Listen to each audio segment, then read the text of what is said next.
ബ്രിട്ടനിൽ labour party നേതാവ് Andy Benham പുതിയ പ്രധാനമന്ത്രിയായി നിയമിതനായി. ചാൾസ് രാജാവ് ആൻഡി ബെൻഹാമിനെ സർക്കാർ രൂപീകരിക്കാൻ ക്ഷണിച്ചു. ഈ മാസം 18-നാണ് മുൻ പ്രധാനമന്ത്രി കെയർ സ്റ്റാമർ രാജിവെച്ചത്. 10 വർഷത്തിനിടെ ബ്രിട്ടനിൽ ചുമതല ഏൽക്കുന്ന 7ാമത്തെ പ്രധാനമന്ത്രിയാണ് ആൻഡി ബെൻഹാം.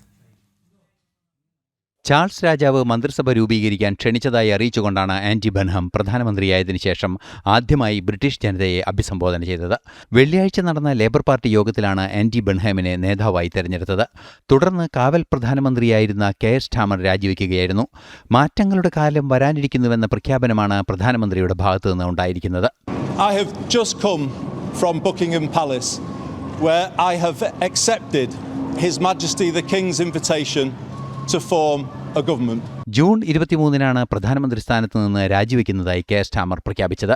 കെയർ സ്റ്റാമറെ മാറ്റണമെന്ന് ശക്തമായി ആവശ്യപ്പെട്ട നേതാവ് കൂടിയാണ് ആൻഡി ബെൻഹാം എന്നതും പ്രത്യേകം പരാമർശിക്കേണ്ടതാണ്.